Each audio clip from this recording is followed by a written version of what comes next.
Estamos Bueno, escuchándole ok, fuerte y claro. gracias, muy amable. Bueno, Gracias. muchísimas gracias por la invitación a la Cámara de Comercio e Industria de Tegucigalpa. Muchísimas gracias a toda la audiencia que tenemos. Sabemos que no solo nos están viendo desde Honduras, sino también desde algunos países hermanos. Bueno, primero que todo, reconocer la responsabilidad que tenemos como profesionales que nos dedicamos en algún momento a la salud y específicamente a la salud ocupacional.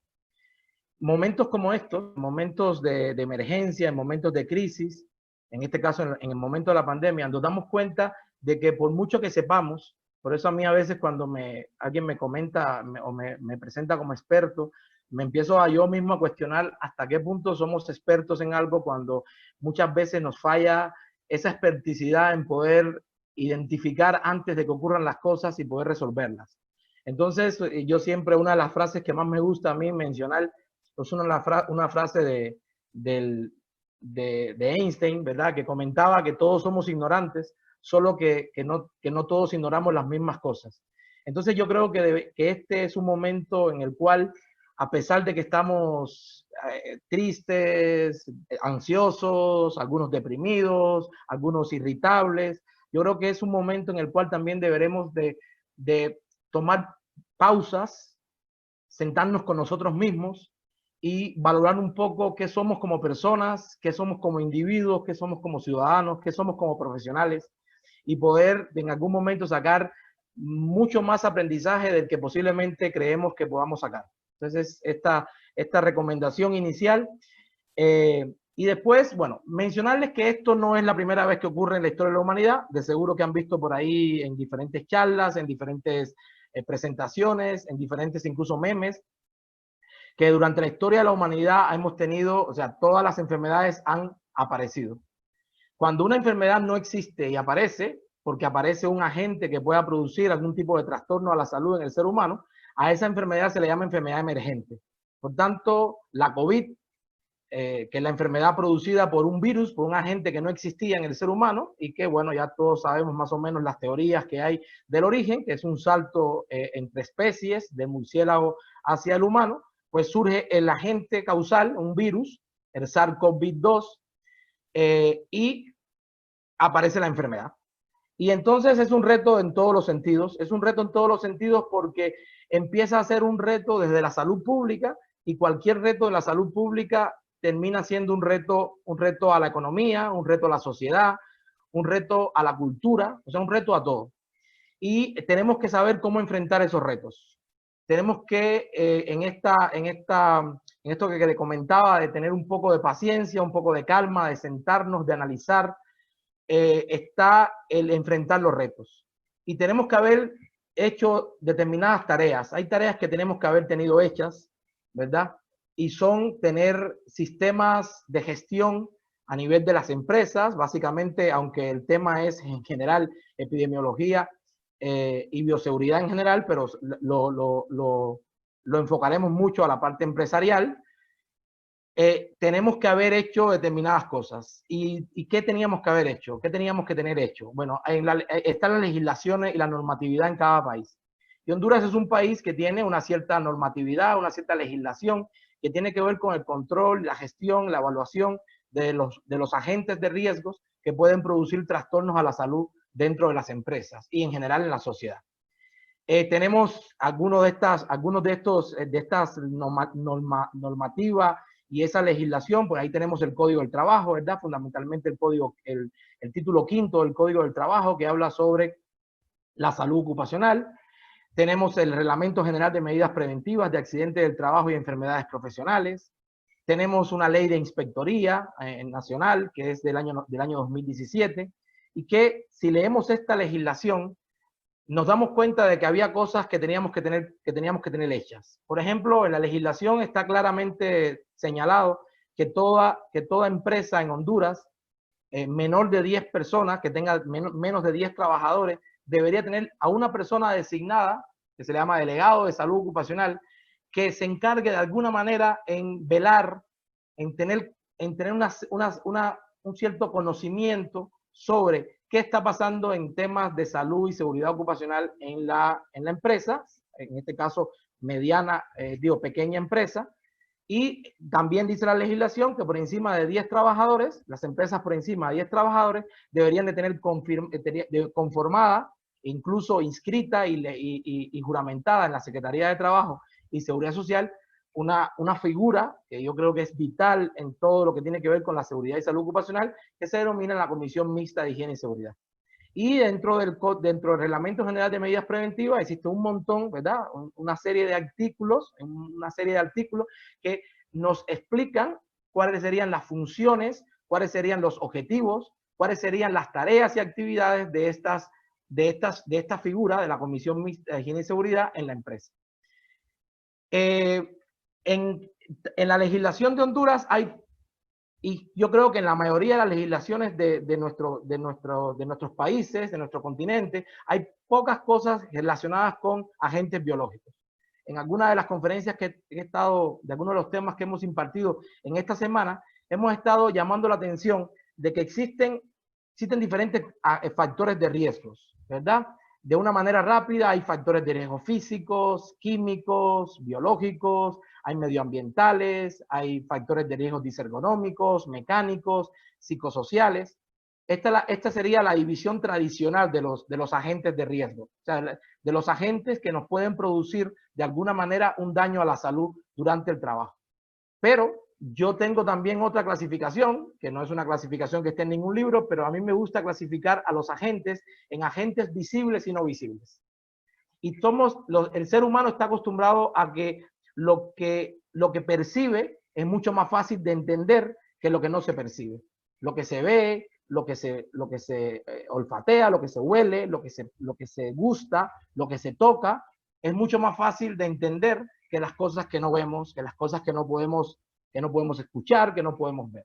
Y los agentes biológicos son de esos grupos, junto con los psicosociales y los agentes químicos. Son agentes de riesgos que no podemos ver. Y entonces, como no los podemos ver, no sabemos cómo comportarnos delante de ellos. Estamos frente a un virus. Los virus son microscópicos, ¿verdad? O sea, la única manera de verlos es a través del microscopio. Incluso viéndolo y la ciencia demostrando que existe el virus, describiendo las características del virus, la forma del virus, podemos entender entonces cómo se transmite el virus y sobre todo cómo podemos combatirlo. ¿Cuáles serían aquellas medidas que pudiéramos tomar para combatir el virus? Y entonces hay una mezcla interesante entre la biología, entre la epidemiología, entre la seguridad, entre la higiene, que es lo que hace rico, ¿verdad? El conocimiento obtenido a través de la ciencia, el poder aplicarlo, el poder aplicar cada uno de esos conocimientos y poder a partir de esos conocimientos obtener cómo poder enfrentar algo que era desconocido por el mundo hasta hace 3-4 meses, que era el virus del SARS-CoV-2. Entonces, ¿qué sabemos de ese virus desde el punto de vista biológico, o sea, desde el punto de vista de virología? Bueno, sabemos que es un virus pesado, es un virus más o menos grande, pesado, y por tanto no es un virus que se puede transmitir a grandes distancias.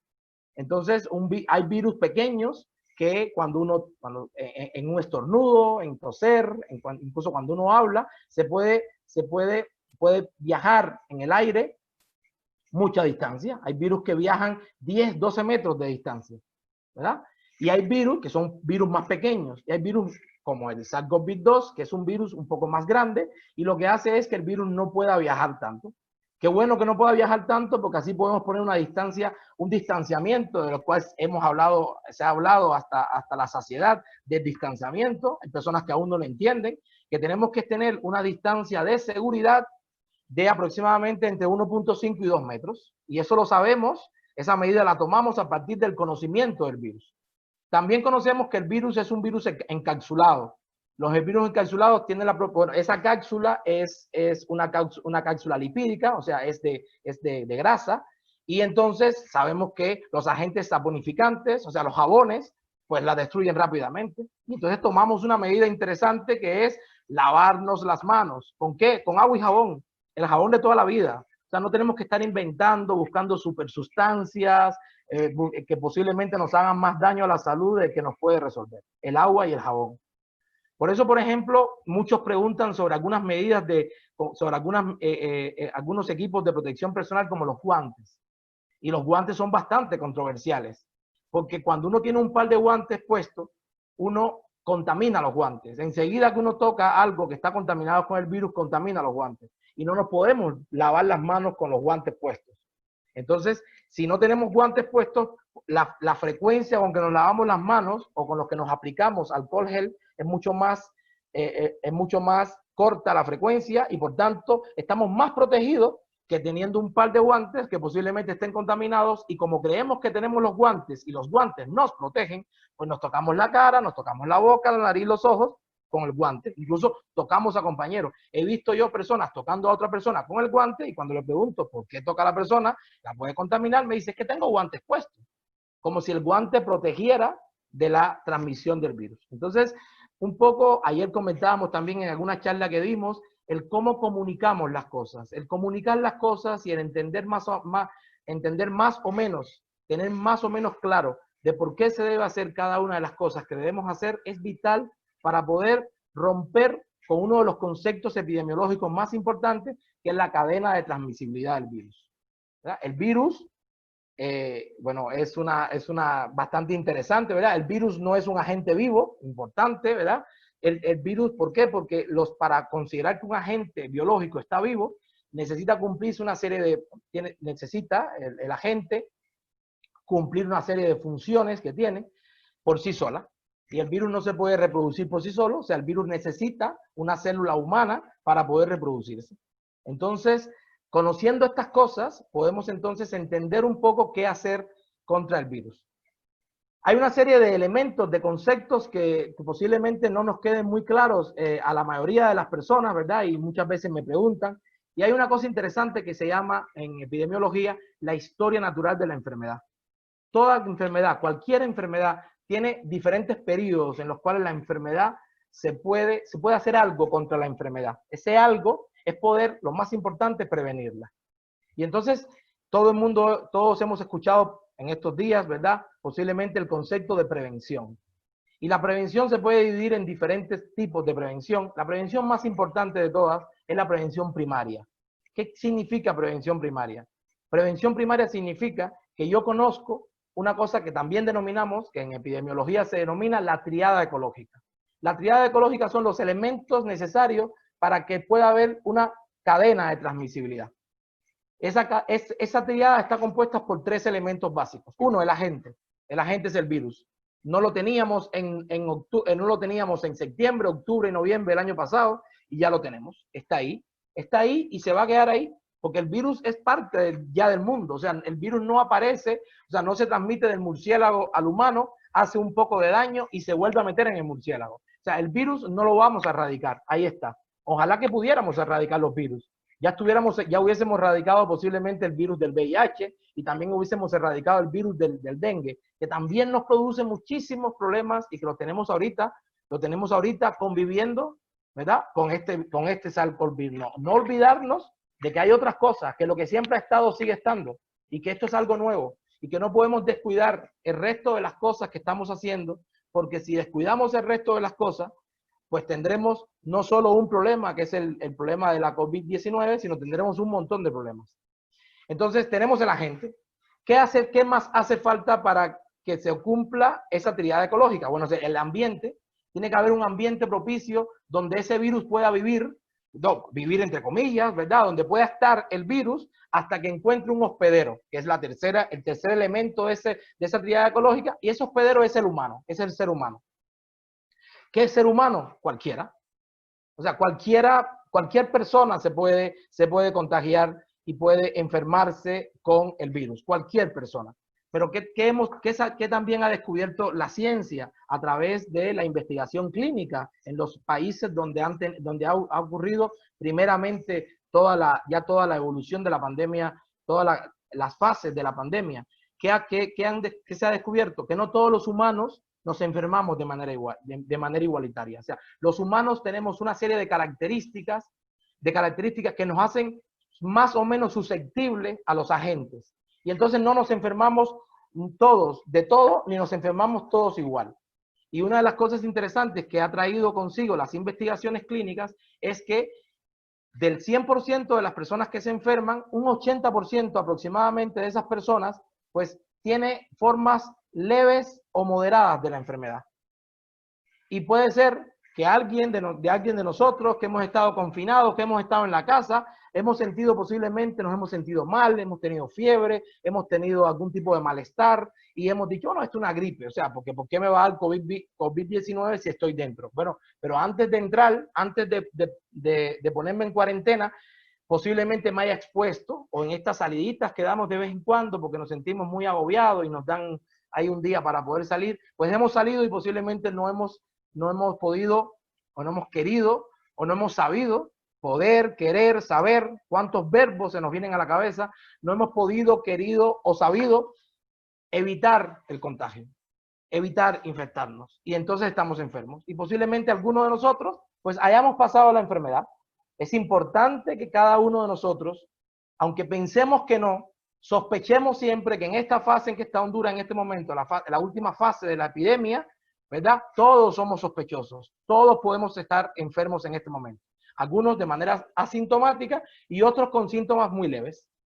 Y también la investigación científica ha determinado que hay un 20% de las personas que se enferman que no les va tan bien con la enfermedad, que no les va tan bien. Y de ese 20% hay un 5%, y de ese 5, un 3% que le va muy mal. O sea, que se enferman con formas graves de la enfermedad y necesitan entonces servicios hospitalarios, incluso unidades con mucho equipamiento tecnológico, como las unidades de cuidados intensivos, en la cual muchos de los pacientes pues necesitan entonces aditamentos, ¿verdad?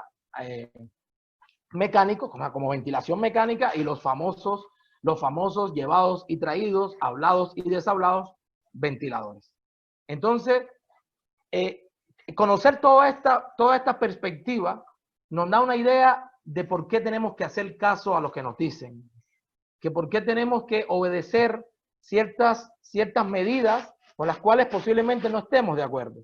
Pero el problema ahorita no es estar de acuerdo. El problema ahorita es comprender por qué se hacen las cosas. Después podremos debatir si las medidas que tomaron fueron muy drásticas o fueron muy pocas, pero ahorita lo que tenemos que hacer es entender, tratar de entender por qué hacer las cosas.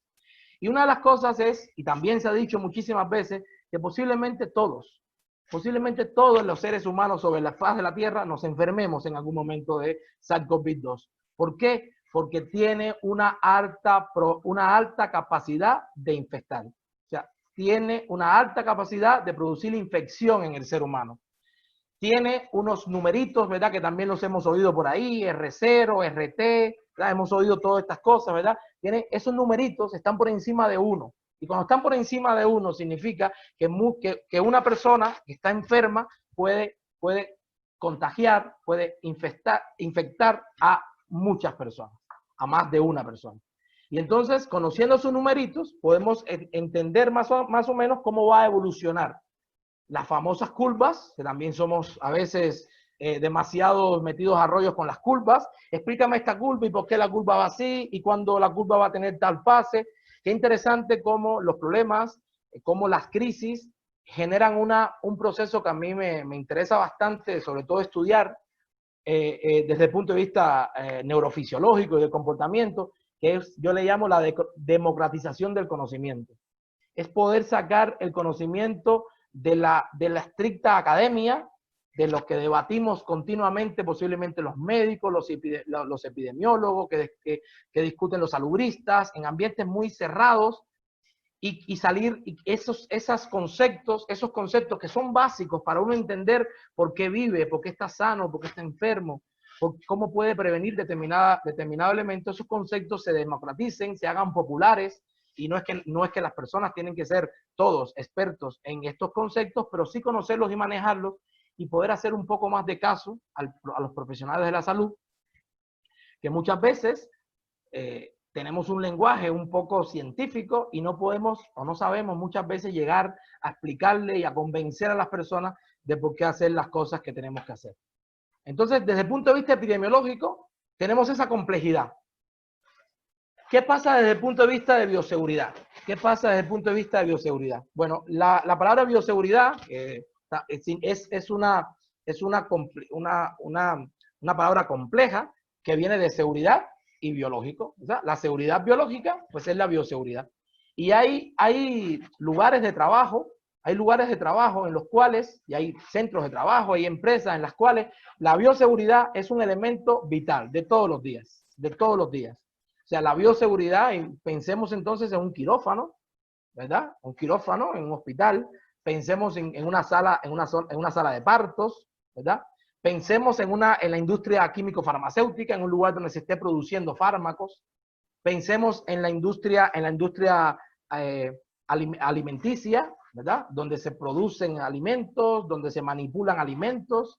Bueno, pensemos en todo eso y para ellos la bioseguridad o seguridad biológica es de todos los días. Es vital para que puedan funcionar y que los procesos que se producen en esos lugares tengan la seguridad, la mayor seguridad en el proceso y la mayor también seguridad y salud en las personas que hacemos esas actividades. Entonces eso. Pero hay otras actividades económicas, otras empresas, donde el término bioseguridad pues es parte de, bueno, por supuesto que necesario, como son todos los demás agentes, pero nos preocupamos más por otras cosas, nos preocupamos más por el ruido, por la iluminación, por los trastornos, por los elementos ergonómicos y cosas así.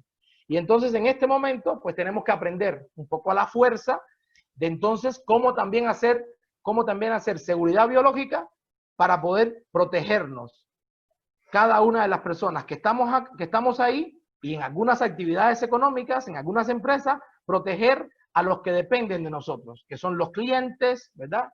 Que son los proveedores, son una serie de elementos que forman parte de una cadena en la cual la seguridad depende, la seguridad que exista en la cadena depende del eslabón más débil. Entonces usted puede tener unas medidas de bioseguridad importantes que si su empresa depende de recibir una serie de productos y esos productos, las personas que manipulan esos productos no han tenido las medidas de bioseguridad adecuadas, pues entonces hacen que falle la cadena y hacen que falle posiblemente mi empresa, que falle mi negocio, porque las otras personas que forman la cadena no han tenido el cuidado, ¿verdad?, de implementar esto. Por tanto, es una tarea de todos. Lo hemos dicho un montón de veces. Cada vez que me reúno con alguien, cada vez que tenemos la oportunidad de hablar con empresas, de hablar con personas en general, les comunicamos que esto es una tarea de todos. Y es fácil decir de todos. O sea, es fácil decir que hay que arrimar el hombro, que tenemos que comportarnos, que tenemos que ser buenos ciudadanos, que tenemos que ser buenos trabajadores. Todo esto sí es fácil decirlo, pero es muy difícil cumplirlo posiblemente en la práctica. Entonces, ya hago también otro llamado del comportamiento, que el comportamiento nuestro es importante para el resto. Entonces, ¿cómo se hace la gestión en bioseguridad? Exactamente igual que la gestión de todos los demás agentes. Se toman en cuenta 3 elementos importantes para hacer la gestión, que son el conocimiento de las vulnerabilidades, el conocimiento de las amenazas y el conocimiento del riesgo. ¿Qué son las amenazas? Bueno, las amenazas son todos los agentes, los hechos, las circunstancias que pueden en algún momento dañar, producir un daño, ¿verdad? En este caso, en la vida humana, pero también en los procesos, en los productos, en la economía, ¿verdad? Hay amenazas de todo tipo. En este caso estamos hablando de un virus, por tanto, la amenaza sobre la salud humana. Después, las vulnerabilidades. Las vulnerabilidades, importante. ¿Qué características tiene aquella parte del sistema que es sensible o susceptible a las amenazas? En este caso, ¿qué característica tiene el ser humano que puede hacer que la amenaza, que en este caso es el virus, nos haga más o menos daño? Y entonces ahí estábamos comentando de que ya se ha descrito por la ciencia que hay algunos seres humanos que tienen mayor probabilidad de que si se enferman puedan producirse en ellos formas clínicas más graves o incluso pueden producir el fallecimiento en las personas. Y ya también se han mencionado muchísimas veces, ¿verdad? Las enfermedades crónicas, la hipertensión arterial, la diabetes mellitus, la obesidad, importante. elementos que tienen que ver con el estilo y modo de vida de las personas, como el tabaquismo, o sea, los antecedentes o el hecho de fumar, todo lo que tiene que ver con enfermedades que debiliten de alguna manera el sistema inmunológico. La edad es un factor importante. También ha salido por ahí en bastantes investigaciones el ser hombre, o sea, el sexo hombre, en este caso, es más susceptible a enfermar y incluso a enfermar, no, a tener formas más graves de la enfermedad que las mujeres. Hay más hombres que desarrollan las formas graves de la enfermedad, incluso fallecen, que las mujeres. Todo tiene una explicación, habrá, ¿verdad? Hay que buscar las explicaciones y la edad es importantísima, ¿verdad? La edad, por eso es un llamado importante no solo a tener a las personas de la tercera edad, o sea, las personas mayores de 65 años, bien protegidas, bien aisladas, sino cómo nos comportamos las personas jóvenes que convivimos con las personas que tienen una cierta edad. O sea, cómo nos comportamos. No podemos salir a la calle a hacer lo que nosotros queramos si tenemos que regresar al hogar, y en el hogar hay personas amadas y queridas que pueden ser, por el simple hecho de tener una cierta edad, pueden ser más vulnerables a tener, no a contraer la enfermedad, sino a tener formas más graves de la enfermedad. Y por último, ya hablamos entonces de la vulnerabilidad, ya hablamos de las amenazas, y por último está el riesgo. El riesgo es la probabilidad, es una probabilidad de que podamos enfermarnos. Y aquí tenemos entonces el cálculo de dos riesgos, ¿verdad? El riesgo de la probabilidad de enfermarnos y el riesgo de la probabilidad de que el tipo, o sea, la forma clínica de la enfermedad que tengamos, si es leve, si es moderada o si es más severa. Teniendo estos elementos, ¿verdad? Identificados, estos elementos bien controlados, entonces tenemos que empezar a implementar las medidas de control para poder romper de alguna manera esta cadena de transmisibilidad. Y cuando hablamos de medidas de control, en el caso de Honduras, pues estamos hablando de esfuerzos importantes que se han hecho a partir, o sea, en este mes se han hecho esfuerzos muy importantes con la elaboración para poder. Ya habíamos comentado de que en las leyes había poco realmente de agentes biológicos, y entonces cómo reforzar toda la normatividad nacional que tiene que ver con la gestión y el control de los agentes biológicos. Y en este caso entonces, bueno, formamos parte de un equipo, ¿verdad? Se ha conformado un equipo a nivel nacional, un equipo de personas con un conocimiento amplio no solo en la parte de salud ocupacional, sino también en todo el tema de bioseguridad, y se ha elaborado hace aproximadamente 15 días, está elaborado y está en la página web de la Secretaría de Trabajo y Seguridad Social un manual que se le tituló Manual General de Bioseguridad para la pandemia del COVID-19. En ese manual se intentan establecer de manera breve, resumida, de manera fácilmente comprensible, que sea fácilmente también aplicable, cuáles son los elementos fundamentales que se deben considerar en todas las actividades económicas de manera general para poder tener y poder operar en condiciones de seguridad y salud. Después, a partir de ese manual, se han empezado a elaborar, y también hay algunos ya que están colocados en la página web de la Secretaría de Trabajo, se han colocado una serie de protocolos de bioseguridad para actividades económicas específicas. ¿Por qué es importante esto? Porque una de las cosas importantes que hemos comentado es las características que tiene el ambiente para que la cadena de transmisibilidad del virus se pueda cortar o se pueda ejecutar de una manera más o menos eficaz.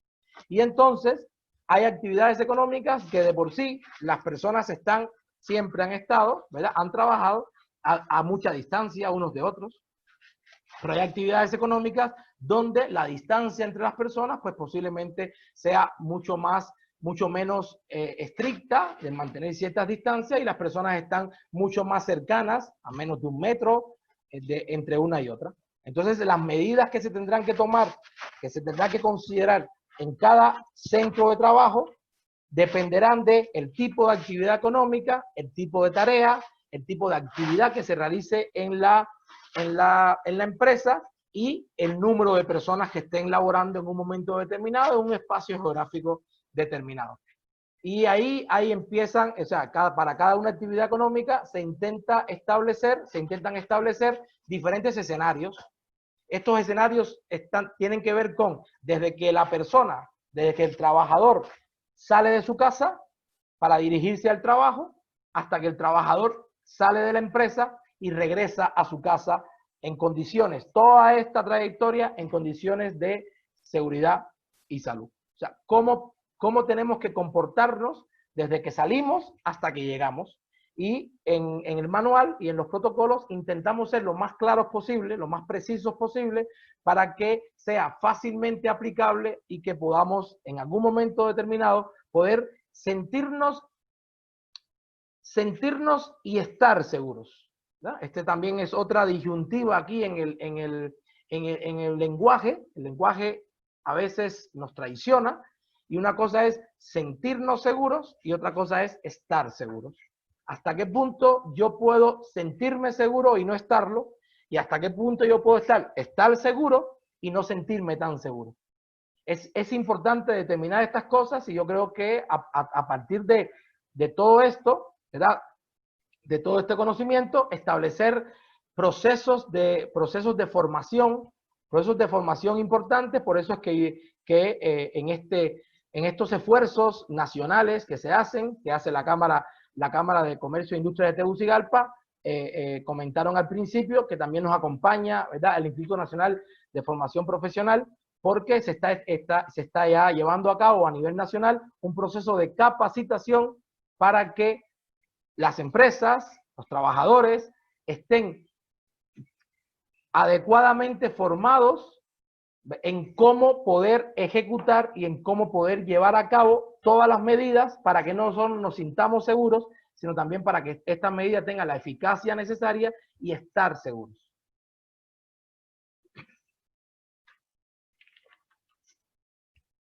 Merari.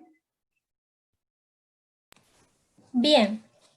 Tenemos algunas consultas, doctor Carmenate, en relación a más que todos los equipos que se manejan dentro de las empresas, hablando en el tema de bioseguridad. Nos comentan qué impacto tiene el aire acondicionado o los ventiladores dentro de las oficinas. ¿Cómo podría eso afectar la propagación del virus? Ayer estábamos comentando con una serie de colegas, ¿verdad? No solo de Honduras, sino también colegas de otros países. Y existe una serie de conocimientos que es importante no verlos cada uno de manera aislada.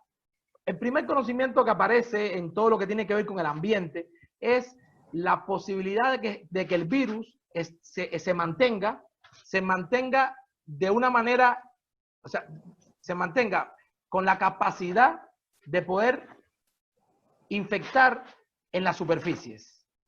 Y casi desde el principio de la pandemia han salido, ¿verdad? Han sido publicadas diferentes investigaciones que nos hablan un poco de cuál sería. Muchos dicen la supervivencia del virus, pero es que realmente la palabra no es supervivencia, porque es que el virus no está vivo, sino es la capacidad que tiene el virus de estar en un lugar y poder, a partir de estar ahí, si alguien se pone en contacto con el virus y lo lleva a las vías respiratorias, del virus poder penetrar, poder penetrar al organismo, entrar a una célula y poder replicarse y poder tener la actividad biológica que tiene el virus. Entonces, todos hemos leído, ¿verdad?, seguro, que diferentes publicaciones en las cuales habla de cuál es ese tiempo en el cual el virus se puede mantener en diferentes superficies con capacidad infectante. Por eso es importante, y una de las medidas generales más importantes que tenemos en el manual general y en los protocolos, es la limpieza y desinfección de los objetos y las superficies. O sea, no solamente tenemos que estar limpios nosotros, nuestra ropa, nuestras manos, ¿verdad?, los equipos de protección, las mascarillas, todo, sino también tienen que estar adecuadamente limpias y desinfectadas diferente todo lo que tocamos, todo lo que manipulamos, los objetos y la superficie. Entonces, ya tenemos ese conocimiento. El otro conocimiento es importante, es que el virus, ¿verdad? La partícula viral es exhalada, ¿verdad? Es exhalada. Entonces, en esa exhalación tiene un movimiento. Por eso es importante la mascarilla, ¿verdad? Si tenemos la mascarilla, pues entonces lo que se exhala hace que, o sea, si nosotros tenemos el virus sale y se queda en la mascarilla. Se queda en la parte interna de la mascarilla. Por eso es importante que cuando nos quitemos la mascarilla no toquemos por la parte interna, porque si tocamos por la parte interna la mascarilla, la quitamos y estuvimos protegidos todo el día. Y después las manos las tenemos con el virus, porque el virus estaba acá. Eso si estamos enfermos, ¿verdad? Recuérdense que podemos estar enfermos y no tener síntomas. Estamos asintomáticos, parte de la historia natural de la enfermedad. Y entonces, tocamos cualquier cosa y después viene alguien y la toca. Importante. Entonces, si tenemos la mascarilla, ¿para qué también sirve la mascarilla?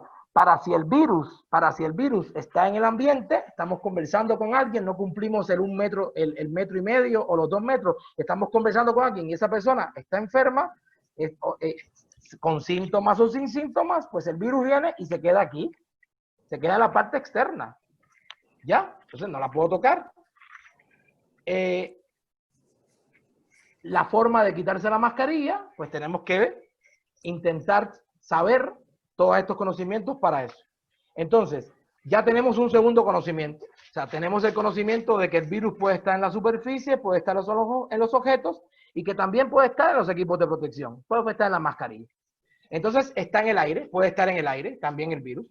Y si yo estoy con un ventilador, pues entonces el ventilador, pues todas las partículas, pues las transporta, el viento, la velocidad del aire del ventilador, pues transporta la partícula viral más allá de lo que normalmente ella llegara.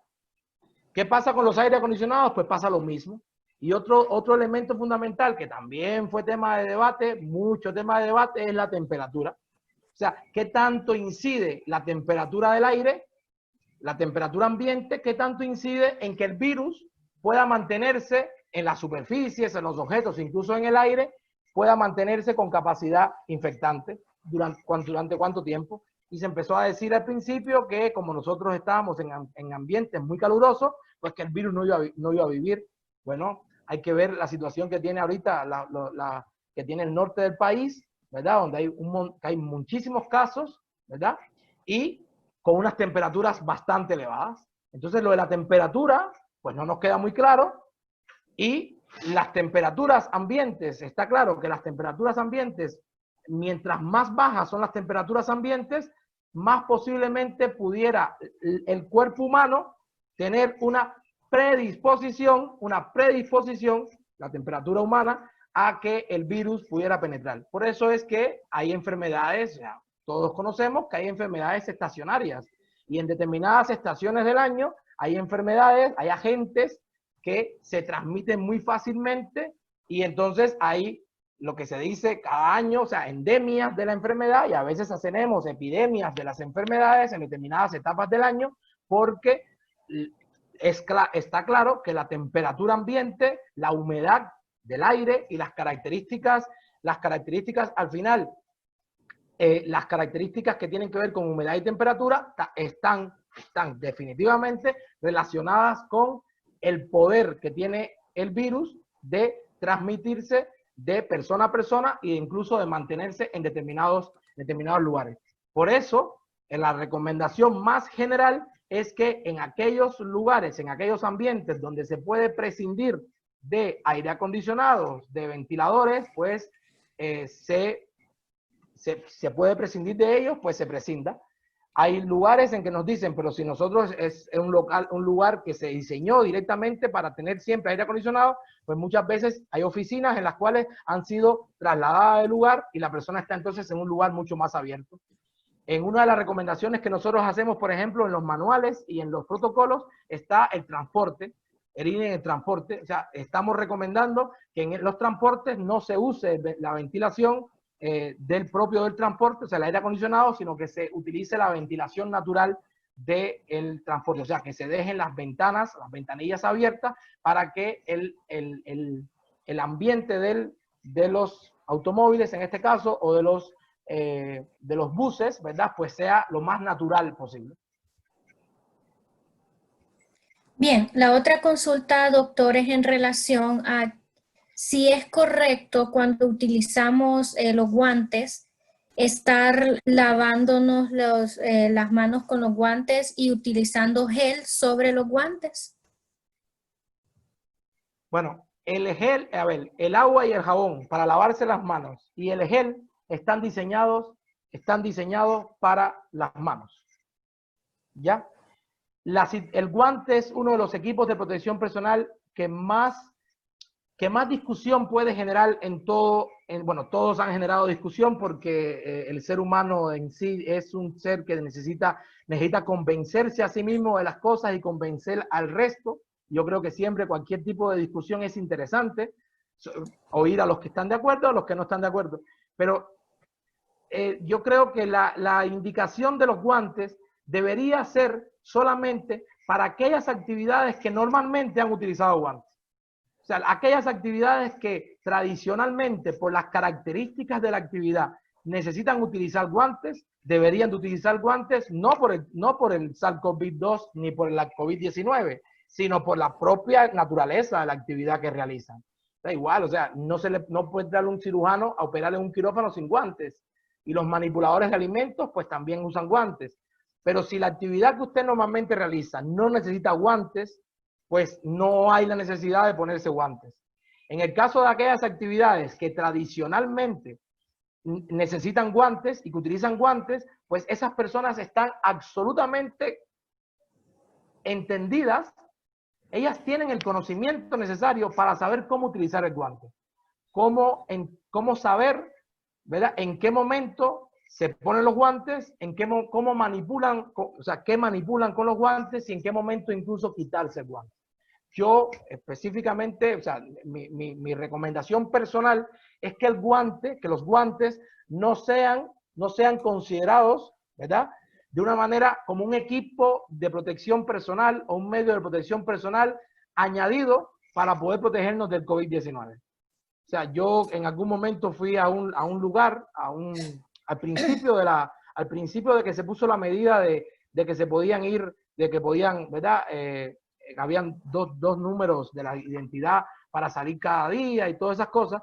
Me acuerdo que fui a un lugar, o sea, a un centro comercial, a un supermercado, y me dijeron que no podía entrar al supermercado porque tenía que tener mascarillas y guantes. Tenía mis mascarillas, pero no tenía guantes. Y entonces intenté que me explicaran las razones por las cuales ellos pretendieran que yo tuviera un guante, que pretendían que tuviera un guante. Y no sabían explicar, o sea, no tenían una razón, porque si usted está contaminado, viene y toca las cosas y las contamina. Digo, bueno, pero mire, si yo hago así, me toco la nariz y estoy enfermo, el guante tiene el virus y toco todo y es igual, todo se va a contaminar. Bien, la otra consulta, doctor, es en relación a si es necesario realmente utilizar lentes, porque nos han preguntado si al momento de nosotros tocarnos los ojos pudiéramos transmitir el virus. Y también la otra consulta relacionada es a las caretas que se están utilizando. Si estas se pueden limpiar y se pueden reutilizar. Bueno, el tema lentes. El tema lentes. Miren que yo les pregunto a las personas cuando me dicen, ¿hay que usar lentes? Y yo le digo, a ver, ¿para qué usted necesita usar lentes? Y me dice, es que si me toco los ojos. Y le digo, es que no se puede tocar los ojos. Simplemente, o sea, dice, es que si, o sea, los ojos, ¿para qué me voy a tocar los ojos?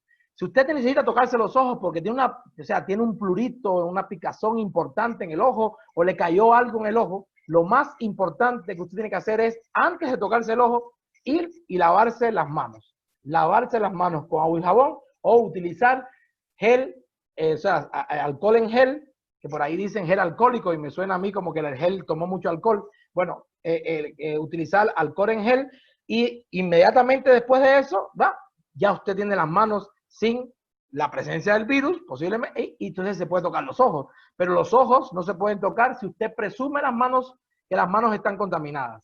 Y es un tema interesante. Ahora voy a hablar de lo de la mascarilla, lo de la, ¿cómo se llama? Lo de la pantalla, porque quiero hablar un tema que es el tema de manos sucias y manos limpias. Si la mayoría de nosotros que estamos ahorita aquí en la charla, le agradezco muchísimo a todos los que están en la charla, un saludo a todos y a todas. Si cada uno de nosotros nos miramos las manos ahorita y nos preguntamos si tenemos las manos limpias o sucias, posiblemente todos digamos que tenemos las manos limpias, ¿ya? Porque, bueno, hay otro concepto de manos sucias que no vamos a entrar acá, ¿verdad? Que tiene que ver con corrupción y todo eso, pero estamos hablando de vernos las manos sin suciedad. ¿Ya? Tenemos un concepto de suciedad, que es algo que está sucio, que está manchado, que está rayado, que está de otro color, ¿verdad? Eso es la suciedad. Pero nosotros nos miramos las manos y decimos, las tenemos limpias, tenemos las manos limpias. Bueno, tenemos las manos limpias desde el punto de vista de los macrosentidos, ¿verdad? Entre comillas, ese de macrosentidos, ¿verdad? Las tenemos limpias. O sea, de pronto tocamos ahorita, metemos la mano en una pintura, en algo, y vemos que las manos están sucias, las manos están manchadas. Y entonces, el concepto de manos sucias no es solamente que me las vea sucias, sino que las manos estén de alguna manera contaminadas, en este caso con COVID, con SARS-CoV-2. O sea, las tengo. Entonces, ojo, que como no veo el virus, puedo tener el virus en las manos. Ojo, no me puedo tocar ni los ojos, ni la nariz, ni la boca, ni tocar a nadie si yo he tocado, he manipulado objetos que presuntamente pudieran tener el virus en su superficie. Por eso es importante la frecuencia del lavado de las manos. Por eso es importante tener, ¿verdad? El alcohol en gel, tenerlo disponible. Porque cada cuánto porque esa es otra pregunta que nos hacen, cada cuánto me debo de lavar las manos, cada cuánto me debo de colocar alcohol en gel. Bueno, hay algunos que son exagerados, pero cada cuánto, cada vez que yo considere como persona, como individuo, que mis manos no son seguras, que mis manos tienen la probabilidad de tener el virus.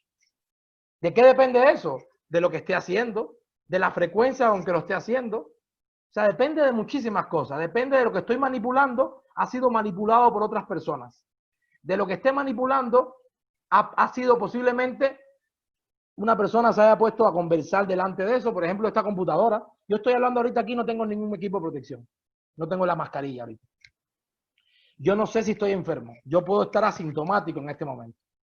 Si esta computadora, como no tenemos muchas computadoras, la va a utilizar mi hijo, mi esposa, mi nuera, mi yerna, mi suegra, quien sea en la casa, esta computadora tiene que ser limpiada y tiene que ser desinfectada.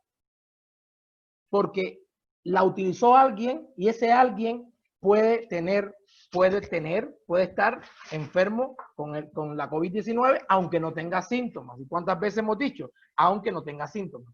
Entonces, ¿en qué medida yo tengo que lavarme las manos o yo tengo que utilizar gel alcohólico o alcohol en gel? En la medida de que yo, persona, nadie más lo puede saber, yo me sienta seguro. Y es un concepto importante que tenemos que incorporar como ciudadanos. La única persona que puede estar más o menos seguro de que ha tenido conductas seguras, soy yo. A no ser que tenga alguien que me esté vigilando las 24 horas. Soy yo. Yo sé dónde fui. Yo sé cómo fueron mis relaciones. Yo sé si me puse o no me puse guantes. Yo sé cómo me los quité. Yo sé si usé o no mascarilla. Yo sé cómo me la quité. Yo usé o no espejuelos. Sé cómo me los quité. Yo sé a quién toqué. Yo sé qué productos manipulé. Qué superficies manipulé. Todo eso, a qué me expuse. Yo todo eso lo sé. O sea, todo. Por eso es importante la colaboración con el personal de salud cuando alguno de nosotros, por alguna manera, está dentro de una cadena de sospechosos una cadena de sospechosos. Alguien dice, no, y es que yo estuve ayer tomándome unas cervezas con el vecino y de pronto el vecino tiene fiebre, va a un centro de atención COVID y está diagnosticado. Y yo digo, ayer estuve con él.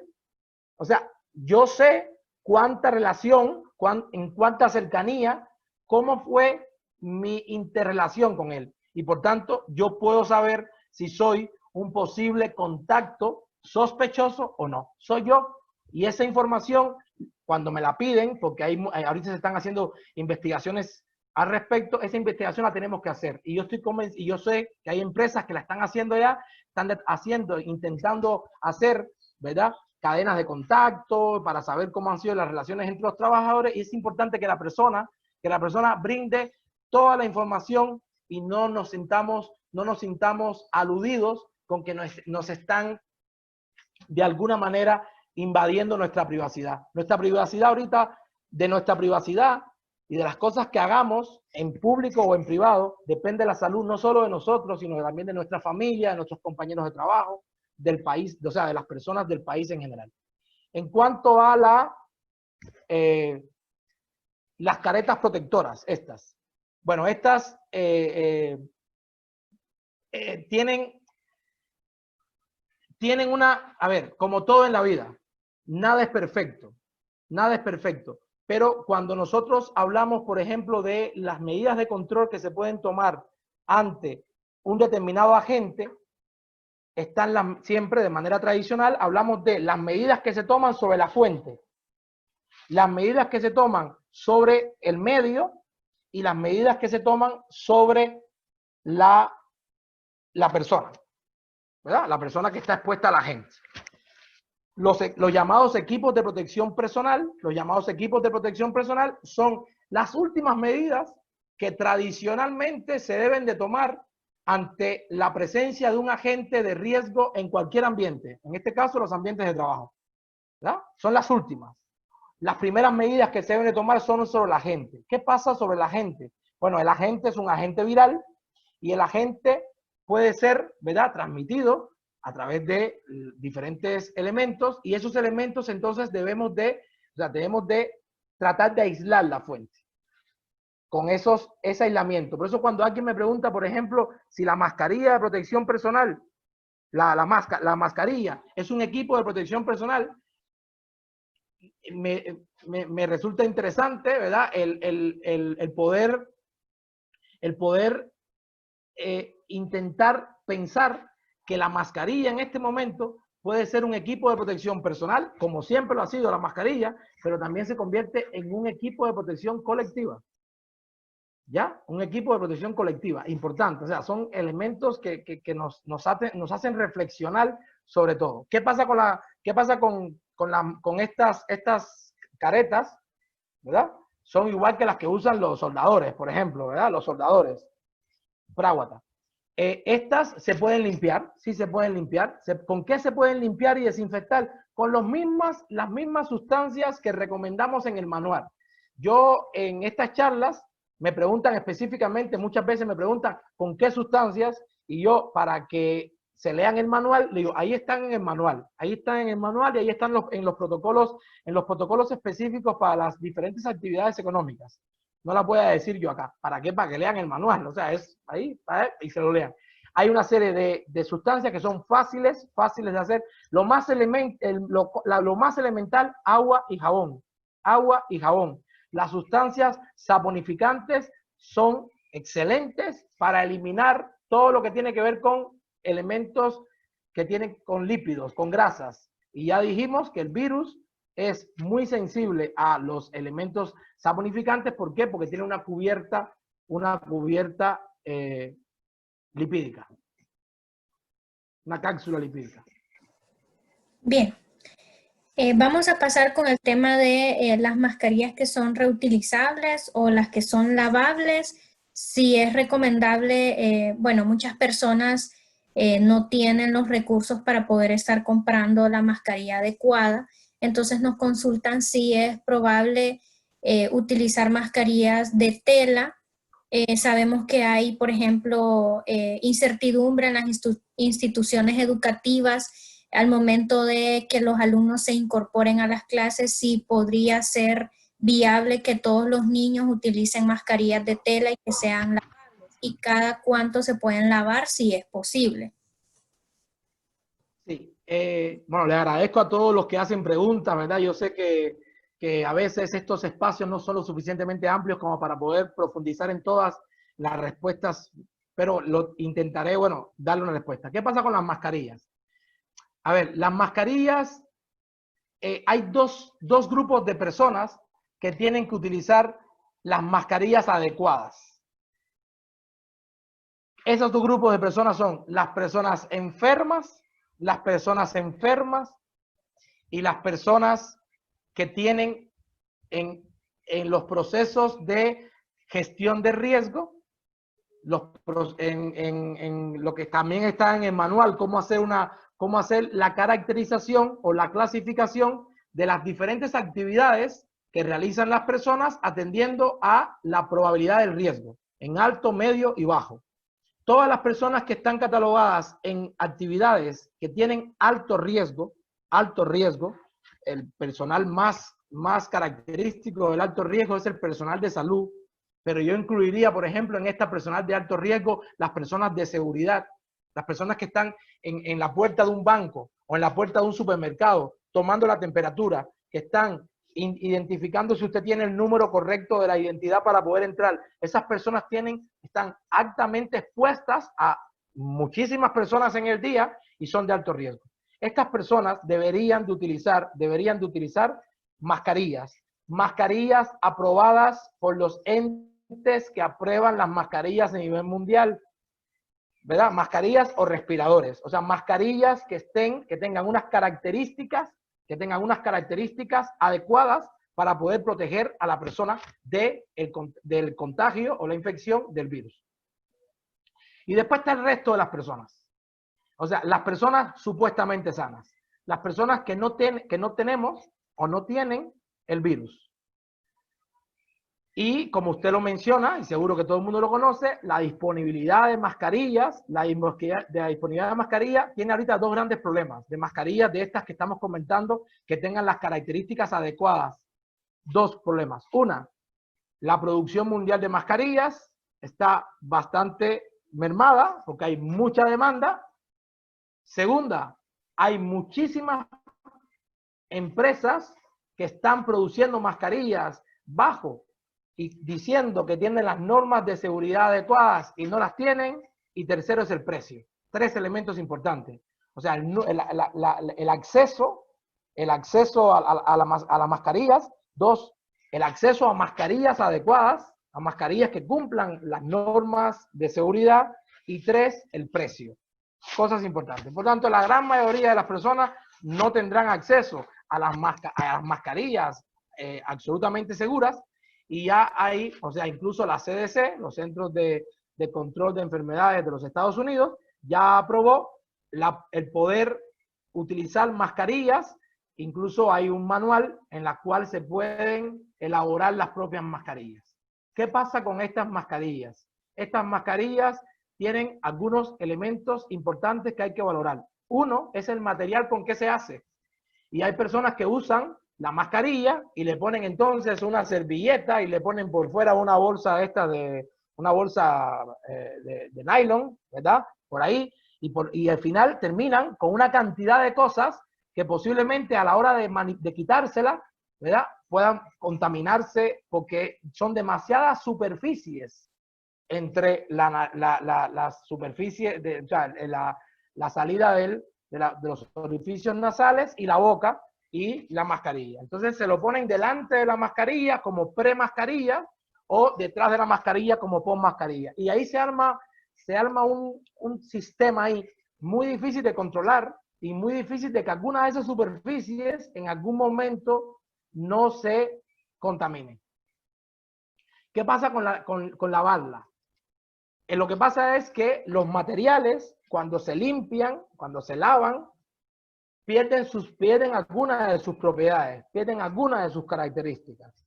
Y cuando usted lava un material, el material posiblemente pierden las características iniciales de ese material. Y entonces una de las cosas más importantes que tienen los textiles, hablando ya de hacer mascarillas de tela, es que tienen unos poros, o sea, las fibras forman un entrecruzado de las fibras, ¿verdad? Y por ahí pasa todo lo que tenga un tamaño necesario para pasar. Y los virus son elementos muy pequeños, ¿verdad? Son partículas muy pequeñas y pueden pasar a través de esto. Por tanto, hay que tener mucho cuidado y volvemos a lo mismo. Uso una mascarilla de tela, pero tengo que, a pesar de usar la mascarilla, cumplir con el resto de las medidas de bioseguridad que me están indicando. Porque tenga una mascarilla de tela, no puedo estar conversando con las personas como si estuviéramos en el verano del año 2018, o sea, porque no estamos en el verano del 2018, estamos en el 2020. Entonces no puedo, y no puedo estornudar como estornudamos siempre, ¿verdad? Y que todo se disemine. Y no puedo toser, y no puedo quitármela y ponérmela aquí y ponérmela aquí arriba, y no puedo hacer cosas que ya hemos escuchado un montón de veces que no se pueden hacer. A pesar de tener la mascarilla de tela, tendremos que mantener el distanciamiento, tendremos que lavarnos las manos cada vez que querramos manipular alguna parte de la cara. Hay que evitar manipularnos la cara, pero si no podemos más, pues entonces tenemos que lavarnos las manos, tenemos que utilizar alcohol en gel y estas cosas. Por tanto, la recomendación es que no podemos tener una falsa sensación de seguridad porque tengamos una mascarilla, dígase del material que sea, porque a pesar de tener la mascarilla, si no la utilizamos acompañada del resto de las medidas de bioseguridad, entre ellas cómo ponérmela y cómo quitármela, pues no estamos en nada. Una de las cosas importantes es cuando sacan la mascarilla. He visto yo cómo estábamos haciendo unas investigaciones de si las personas sabían o no manipular el equipo de protección, entre ellos las mascarillas. La sacan de donde viene y la tocan con las manos. Y uno le pregunta, ¿cuándo fue la última vez que se lavó las manos? Dice, cuando entré a trabajar. ¿Cuándo fue eso? Hace 45 minutos. En ese trayecto de 45 minutos, tocó algo, manipuló algo. Sí, me tomé una taza de café. ¿Y dónde estaba la taza? Ahí estaba en el comedor de la empresa. O sea, y el comedor de la empresa, ¿cuántas personas entran? ¿Cuántos manipulamos? O sea, que uno tiene que saber con qué frecuencia se lava las manos y con qué frecuencia manipula las cosas en dependencia de la conducta que ha tenido y de qué ha tocado y con qué ha tenido relación. Bien. Doctor, si podemos rápidamente dar una opinión acerca de los túneles que se están utilizando para desinfectar, sanitizar. Nos consultan si es adecuado poder utilizarlos en las empresas. Los túneles. A ver, con los túneles hay dos problemas.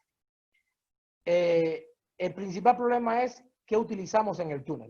O sea, todos los que han visto túneles, seguro que todos los han visto ya porque los han puesto en videos, en memes, en todo ha salido los túneles. Lo que pasa con los túneles es que el túnel en sí no funciona solo. O sea, el túnel el túnel es simplemente la estructura. Entonces la gente me pregunta, ¿y el uso de túneles? Digo, bueno, pero el uso de túneles no es que usted pasa por el túnel y no pasa nada, sino cuando usted pasa por el túnel, los están rociando, ¿ya? Lo están rociando con una sustancia. Muchas veces las personas que lo están rociando a usted en ese túnel, las personas o incluso con equipos de fumigación, no saben ni con qué sustancia nos están rociando. Y hay personas que tienen características propias que hacen que tengan una reacción X a determinada sustancia.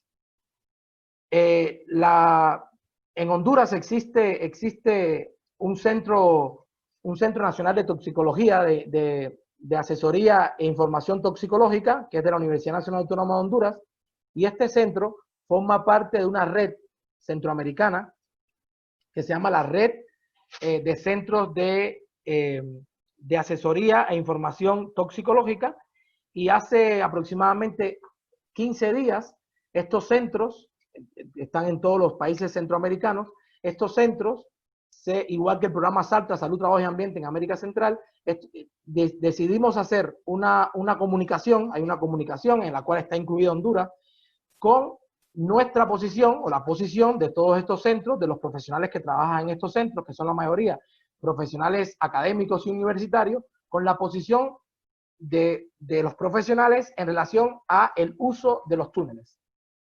No el uso del túnel en sí, sino el uso de las sustancias que se utilizan en esos túneles. ¿Y cuáles de estas sustancias están absolutamente prohibidas, están incluso contraindicadas en el ser humano por dos razones básicas? La primera, porque no está demostrado que sean sustancias que eliminen el virus. La primera es esa. Y la segunda es que tampoco está demostrado cuáles son los perjuicios que pueden producir esa sustancia sobre la piel de la persona, los ojos, las mucosas e incluso las funciones respiratorias de la persona.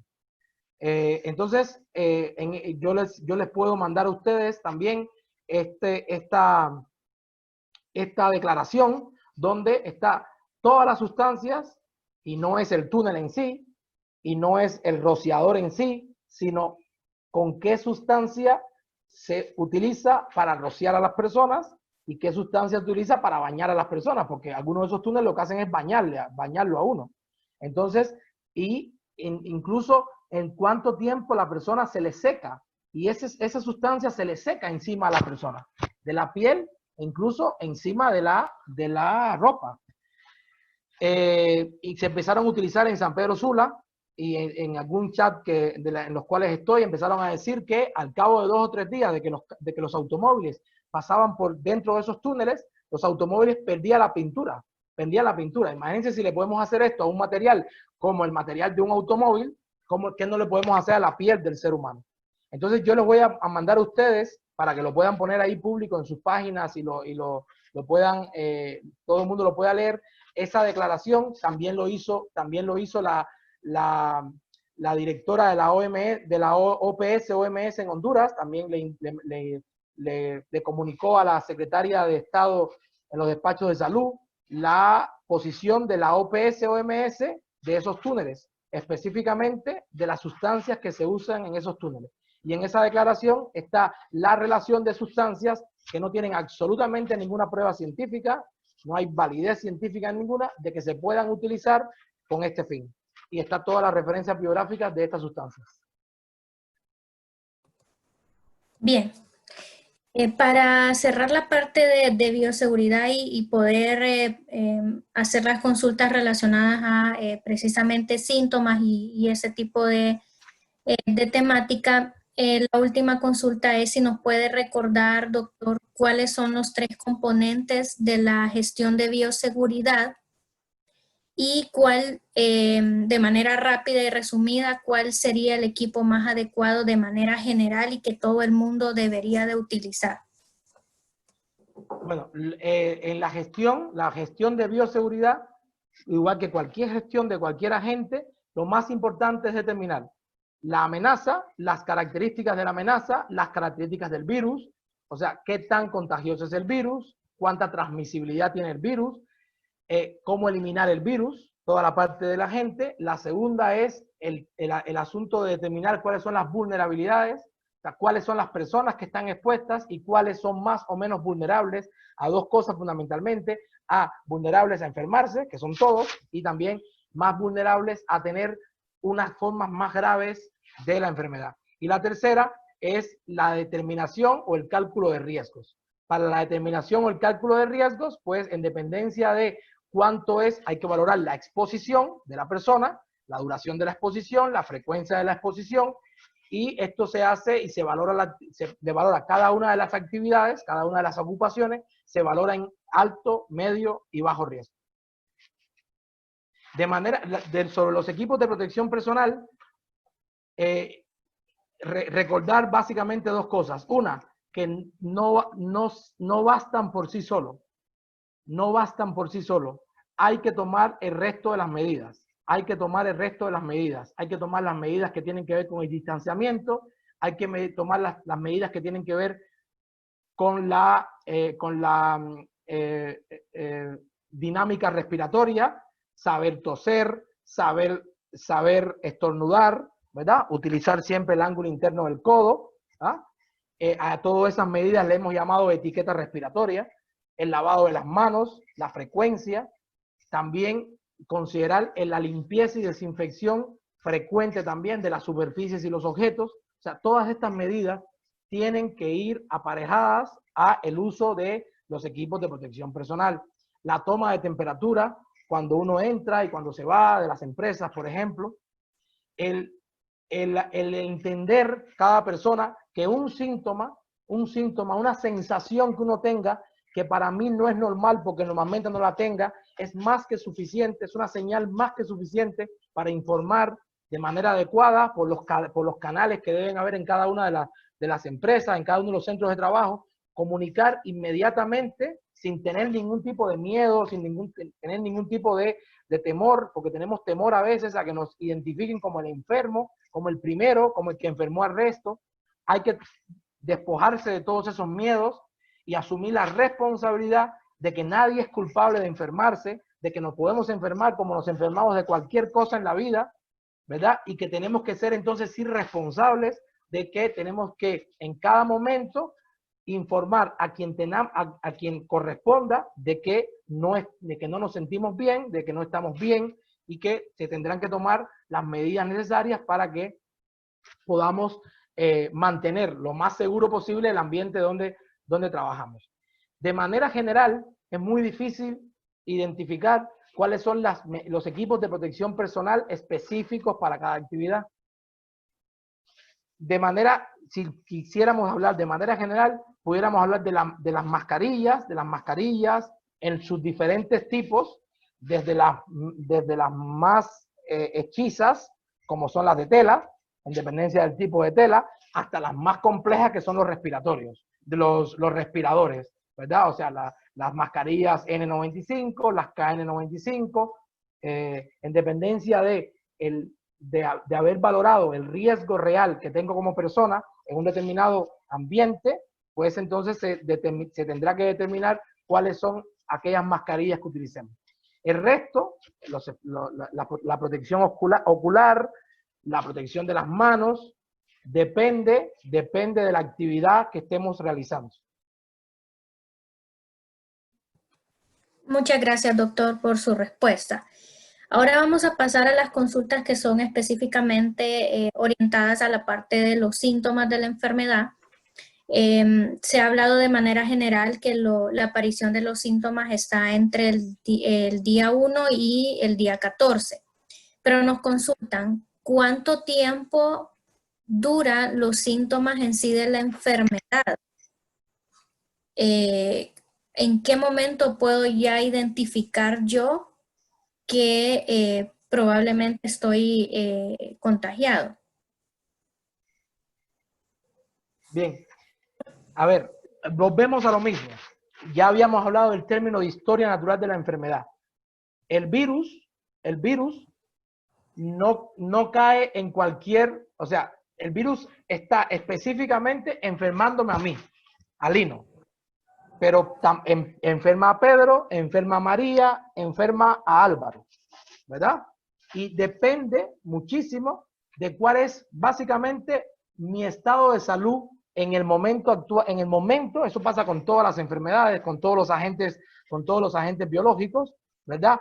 De manera general, los investigadores, los médicos, intentamos hacer una caracterización general de la enfermedad, de la historia, pero cada persona tendrá una historia individual de la enfermedad. ¿Ya? Eso es a veces un poco ahí extraño de comprender, pero es así. ¿Cuál es esa caracterización general de manera en la cual podamos estar cada uno encajado, aunque cada uno después podrá tener uno o más síntomas y la gravedad del síntoma o la intensidad del síntoma y el signo será diferente? Se habla de que las personas pueden enfermar, pueden empezar a tener síntomas entre un día de haberse puesto en contacto con el virus y los 7 días de haberse puesto en contacto con el virus. ¿Ya? Y que Hay personas que incluso hasta 14 días después puede empezar a presentar síntomas. ¿Qué pasa con presentar síntomas? A veces tenemos fiebre y no sabemos que tenemos fiebre. Si no tenemos un termómetro de manera constante, tomándonos la temperatura, a veces no nos damos cuenta que tenemos fiebre, sobre todo porque vivimos en países muy calurosos y a veces tenemos un calor terrible y le achacamos el tema al calor y puede ser que tengamos fiebre. Entonces, puede ser que haya algún tipo de síntoma que lo presentemos y que no lo identifiquemos con la enfermedad. ¿Qué pasa con también algunos enfermos? Han tenido síntomas que se les quitan y los síntomas son fluctuantes. ¿Qué quiere decir un síntoma fluctuante? Pues lo tiene, se le quita, lo vuelve a tener. Entonces, hay que estar continuamente preguntándome en esa responsabilidad individual que hemos comentado, de que tenemos que velar y tenemos que saber cómo nos comportamos y qué tenemos que continuamente estar preguntándome, esta tos, bueno, lo que se ha comentado también, la pérdida del olfato, la pérdida del gusto, se ha comentado, bueno, en muy pocos casos se ha dado, pero también se ha presentado en pacientes con vómitos, se presentan en pacientes con diarreas, se han presentado diarreas, se presentan dificultad respiratoria, dolor en los senos. Estaba leyendo una investigación en los Estados Unidos, un conjunto de investigadores que dicen que más que la cefalea, que más de dolor de cabeza, era dolor a nivel de los senos, de los senos frontal, los senos paranasales. Entonces, la sintomatología, o sea, el cortejo sintomático de la enfermedad varía mucho de caso en caso. Y muchos de los síntomas, como dijimos, pueden ser muy leves, porque si en un momento determinado tengo un buen sistema inmunológico, puede ser que mi cuerpo, mi sistema inmunológico responda muy fácilmente al virus y entonces básicamente la enfermedad me da muy leve y la confunda yo con cualquier otra enfermedad, porque generalmente ¿cuántas veces nos enfermamos en el año? Y asumimos que es normal enfermarse, entre comillas el concepto de normalidad, que es normal enfermarse y no acudimos a un médico o no se lo decimos a nadie. Bueno, en este momento hay varias encuestas que están en línea también, en la cual uno puede poner ahí los síntomas y te da una probabilidad, un entendimiento de si estás o no posiblemente enfermo con el COVID, con la COVID-19.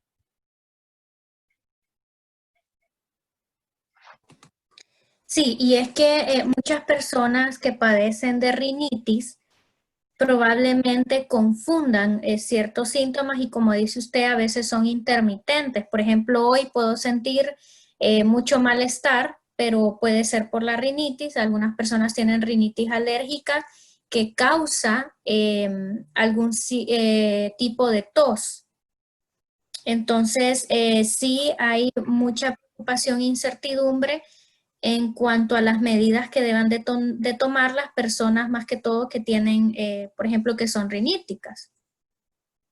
Sí, estamos en primavera. O sea, estamos en la etapa del año, junto con el otoño, donde más enfermedades respiratorias estacionarias existen.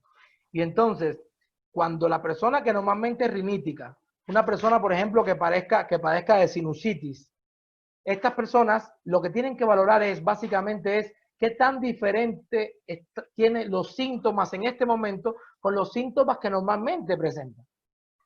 ¿Verdad? O sea, si tienen más estornudo que lo normal, tienen mayor dolor que lo normal, generalmente la rinitis que padezco no se acompaña de fiebre y ahorita me siento caliente, me pongo el termómetro. Es importante que todos tengamos termómetro en la casa, que nos tomamos la temperatura, que veamos. Y entonces compararme a mí con mí mismo. O sea, nadie se conoce mejor que a uno mismo. Entonces, yo, el rinítico de hoy, ¿qué tan parecido soy al rinítico de hace 6 meses, del año pasado? ¿Qué me diferencia? Y en esa diferencia pudiera estar en el que a mi proceso rinítico se pudiera estar acompañando una infección ahorita del virus, ¿verdad? Porque hay un problema también interesante acá, que es que hay muchas personas que tienen temor, que tienen miedo ante, bueno, me siento más o menos mal, pero no tan mal, ¿y qué haría yo?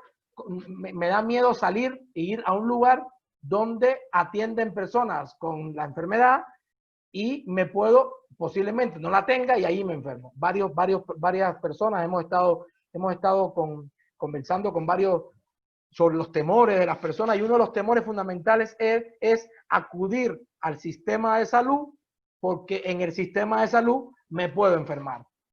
O sea, puedo acudir por una gripe común y enfermarme ahí en el sistema de salud. Por lo tanto, es importante el monitoreo constante de cualquier síntoma y signo que tengo y no dejar que se compliquen. Estaban comentando algunos de los médicos que están atendiendo los casos en San Pedro Sula, en algunas de las charlas, están hablando, bueno, y también a nivel mundial, es uno de los reclamos fundamentales de los médicos, es que muchas de las personas que se complican y muchas de las personas que fallecen han desperdiciado momentos importantes en los cuales se pueden hacer algunas medidas, se pueden aplicar algunas medidas terapéuticas para que la enfermedad no evolucione y la persona no se complique. Sí, también nos consultan si qué tan cierto es que la persona pueda volver a recaer. O sea, que una vez que la han declarado sana, digamos, al día siguiente viene y vuelve a tener contacto con otra persona que esté infectada, ¿podría volver a recaer? Gracias. Esto es un tema es un tema que la duda surgió desde el principio. O sea, en la primera, segunda semana que surgió la pandemia, se empezaron a hacer esa pregunta, o sea, la pregunta que uno siempre se hace, o sea, que hacen los inmunólogos, que hacen los investigadores, es ¿hasta qué punto el organismo humano puede crear inmunidad, ¿verdad?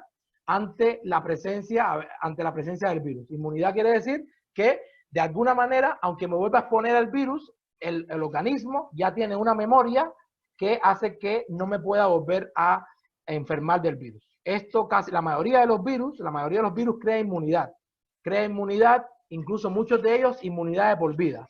Usted le da una enfermedad viral, de las más comunes de las que existen, y después ya no se va a enfermar nunca más de la enfermedad. Incluso en eso radica la vacuna, ¿verdad?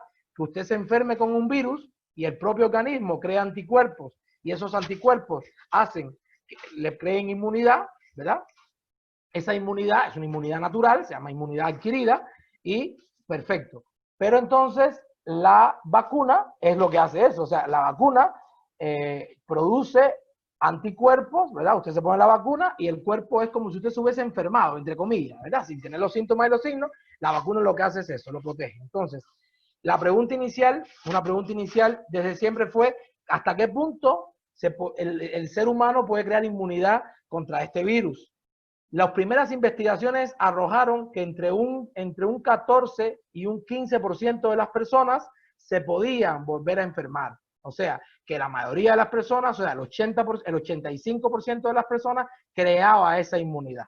Acaba de salir hace una semana aproximadamente una declaración de la OMS en la cual hace un pequeño resumen de veintitantos estudios de investigación e informes, en la cual la conclusión fundamental es que no se tiene la certeza de que se cree inmunidad, al menos permanente, con el virus, porque la inmunidad se puede crear durante un periodo de tiempo o permanente. ¿Qué pasa? Fíjense que usted mencionaba una palabra que es la palabra curarse. Fíjense que no se usa desde el punto de vista técnico. En ningún lado se puede ver la palabra tantos curados del SARS-CoV-2. Se usa la palabra recuperados. ¿Ya? La palabra recuperado es. Bien, entonces, ¿qué ha pasado con personas? Hablando de esta individualidad de cómo enfermarse, que hay una manera general de enfermarse y después en cada persona ocurre de manera diferente esa forma de enfermarse. Hay personas que han dado negativo en las pruebas y a los días se le ha vuelto a hacer la prueba y han vuelto a dar positivo. Y una de las preguntas que tenemos que tener es, ¿realmente la prueba que se le hizo en el momento que dio negativo es 100% específica y 100%, o sea, para hablar un poco más popularmente, ¿es 100% confiable esa prueba? Porque si tiene si tiene la probabilidad de dar falsos negativos, le está diciendo que la prueba es negativa, pero usted no realmente no es negativo. Usted todavía tiene el virus. Después le hacen otra prueba y muchas veces no es el mismo tipo de prueba. O sea, hay diferentes tipos de pruebas rápidas. Incluso varían las pruebas rápidas en dependencia de la empresa que la produce y la empresa que la vende. Ayer también debatíamos esto de las pruebas rápidas y entonces hay personas que han dado negativas y al poco tiempo digo 3, 4, 5 días después, en los controles subyacentes han dado positivas. Y la pregunta es que la sensibilidad y la especificidad de la prueba que se le hizo hace una semana no es lo suficiente y por tanto hay falsos positivos o falsos negativos también, o es que realmente se volvió se volvió a enfermar con el virus. Entonces esa duda pues quedará ahí, ¿verdad? Hay que también valorar los niveles de anticuerpos, qué nivel de anticuerpos ha desarrollado la persona, qué tipo de anticuerpos ha desarrollado la persona, para ver también la evolución de la enfermedad. Y hay un caso famoso ahorita de un futbolista en que hace más de un mes que tiene la enfermedad. O sea, Dybala es un futbolista argentino que juega en la Juventus de Italia. Se le ha hecho durante un mes, se le han hecho como 7 pruebas diferentes y en todas ha dado positivas. O sea, lleva un mes y tanto él como la novia positivos a el SARS-CoV-2.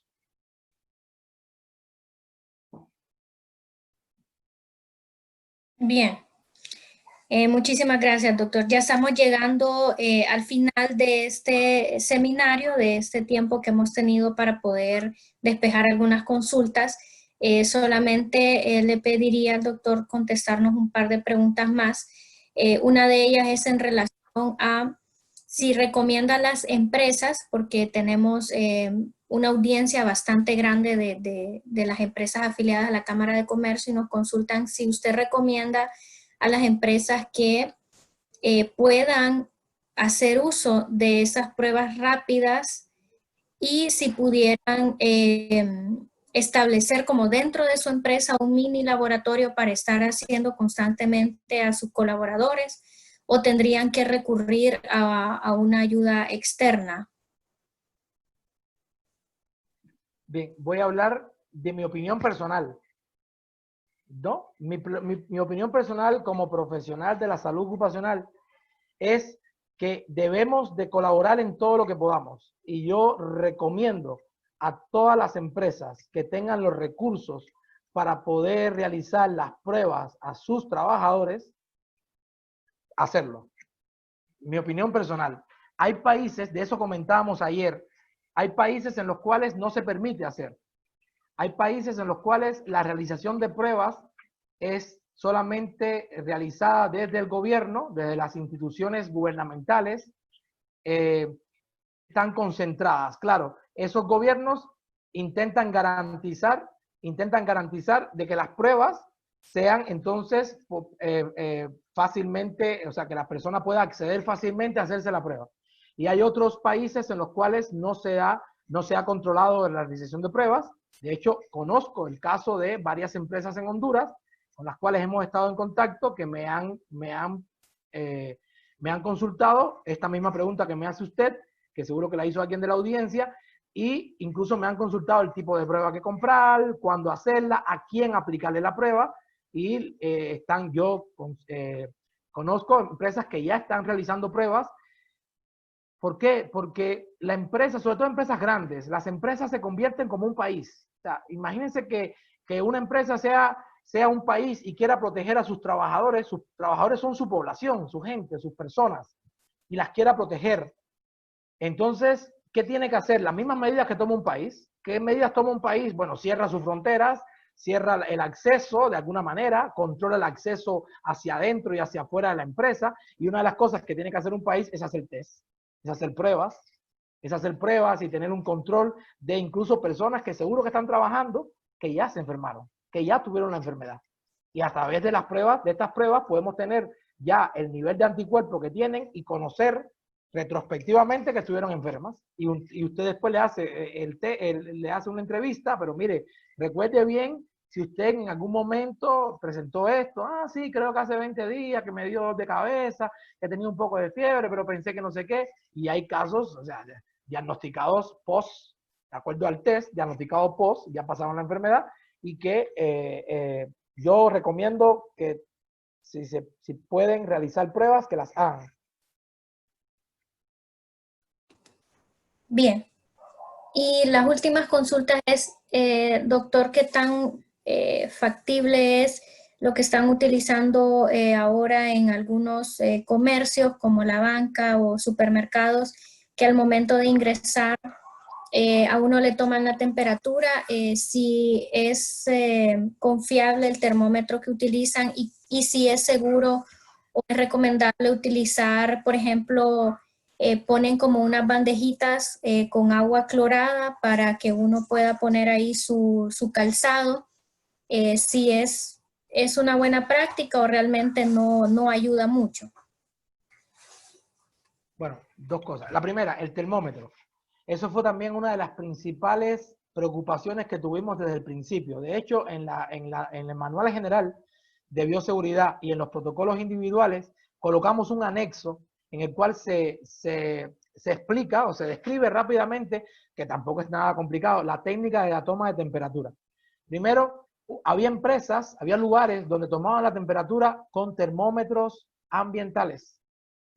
O sea, a veces cuando uno desconoce, cuando uno tiene conocimiento sobre algo, todo le parece igual. O sea, los que no tenemos conocimiento, por ejemplo, sobre la etiqueta de comer, si usted le pregunta a un chef cuántos tipos de cucharas hay, cuántos tipos de tenedores, pues le dice que hay 15 tipos de tenedores y 15 tipos de cucharas, y esta cuchara sirve para aquello, y el tenedor, y uno como no conoce, pues llega a un lugar, a un restaurante, y agarra el primer cuchillo que le ponen ahí, el primer tenedor, y los mezcla. Eso pasa también con los equipos que permiten hacer mediciones.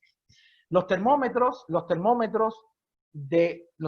clínicos, o sea, los termómetros que permiten tomar temperatura en los seres vivos, en los humanos y en los animales, se llaman termómetros clínicos y tienen unas ciertas características, ¿ya? Hay dos tipos básicos, están los termómetros infrarrojos, todos son digitales, ¿verdad? Están los termómetros infrarrojos y tienen que tener, bueno, primero las características del termómetro, cómo se enciende, cómo se apaga.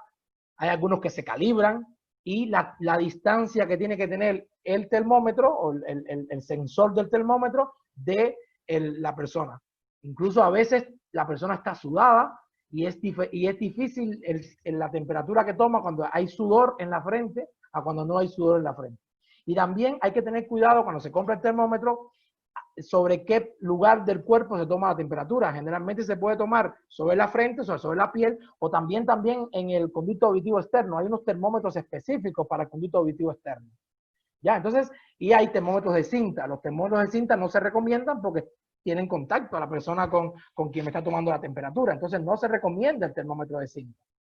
Ese es lo primero. El termómetro tiene que ser un termómetro clínico, infrarrojo o digital.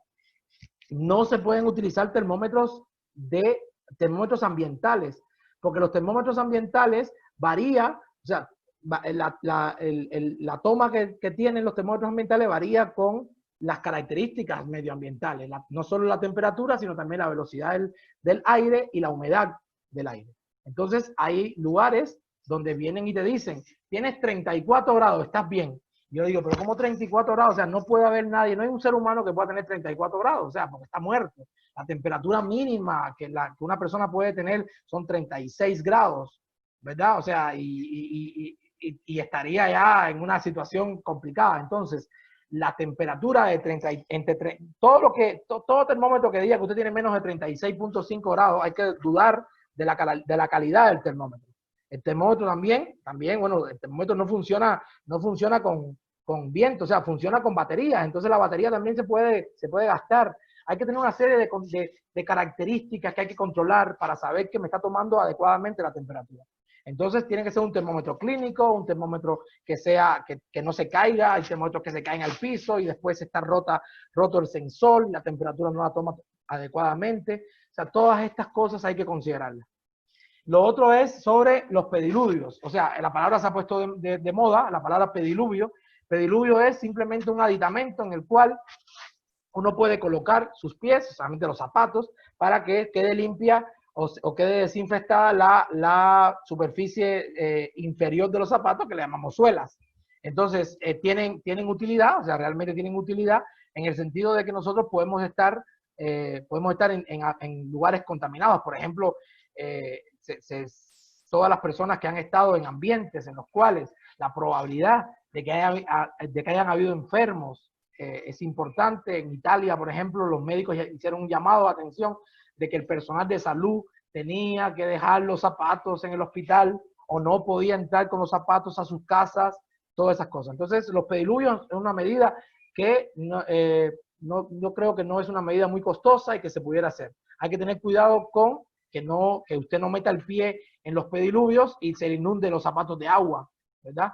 O sea, es una capa de agua que puede ser con cloro.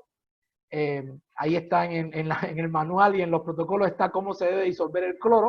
Ahí está la fórmula para disolver el cloro. O también puede ser con agua jabonosa, agua con detergente, porque igual, como dijimos que el jabón es adecuado para lavar las manos, pues también es adecuado para eliminar el virus si estuviera en la suela de los zapatos.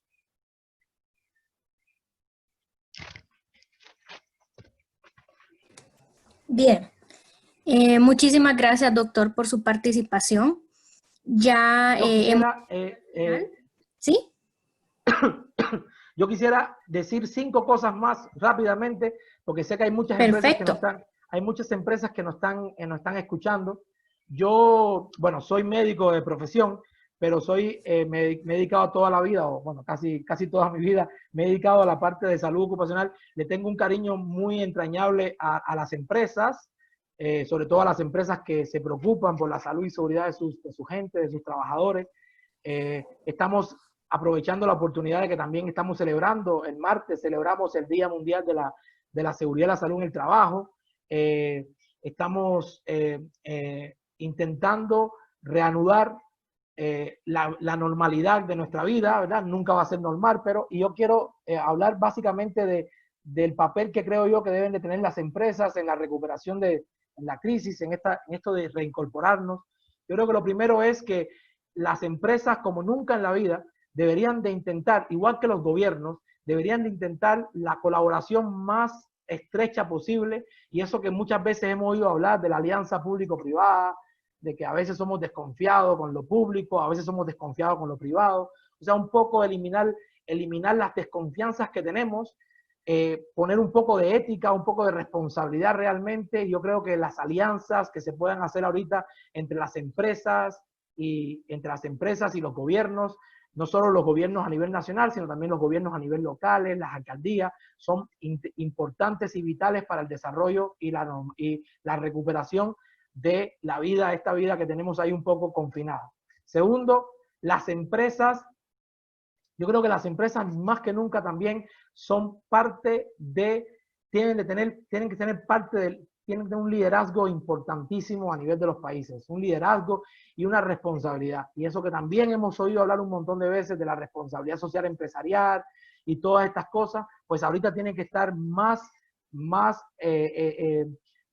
profundizar lo más que se pueda lo que pueda ser el liderazgo y la responsabilidad de las empresas, no solo con sus trabajadores, sino también con los lugares donde está la empresa, las comunidades donde las empresas tienen sus instalaciones. Tercero, redefinir, yo creo que es un momento importantísimo de redefinir el valor social de la empresa, ¿verdad? El propósito de las empresas como generadoras de mucho más que productos y servicios, sino también de calidad de vida, de bienestar de la gente, las empresas demostrar que no solamente tienen la forma de contribuir a la sociedad es dando un salario, sino además mejorando de manera integral la vida de las personas y de sus familias. Cuarta, pocas instituciones a nivel de un país tienen mayor capacidad de innovación, mayor capacidad adaptativa e innovación que las empresas, ¿verdad? Las empresas son entidades vivas que en un momento determinado tienen una capacidad innovadora importante, la hemos visto cómo empresas son capaces de transformar el tipo de negocios que tienen en otro negocio, ¿verdad? En un momento determinado, porque ese negocio pudiera generar una serie de beneficios, no solo a la empresa y a los empresarios, sino también a la sociedad. Y como hay empresas que han cambiado el rubro y en este momento se están dedicando a la producción, por ejemplo, de equipos de protección personal. Y por último, las empresas deberían de tener también ahorita un papel importante en abrir la posibilidad de que entendamos que nuestros productos, los productos hondureños, que las cosas que producimos, que los servicios que damos, son servicios absolutamente de calidad y empecemos a confiar mucho más, ¿verdad? A veces nos llevamos por campañas y cosas así, ¿verdad? Honduras primero, lo mío primero. Todas estas cosas yo creo que son importantes que las empresas en este momento muestren, ¿verdad? Que tenemos productos, servicios, tenemos trabajadores, empresarios comprometidos con el desarrollo del país y que podamos salir juntos, ¿verdad? De todos estos problemas y salir absolutamente fortalecidos.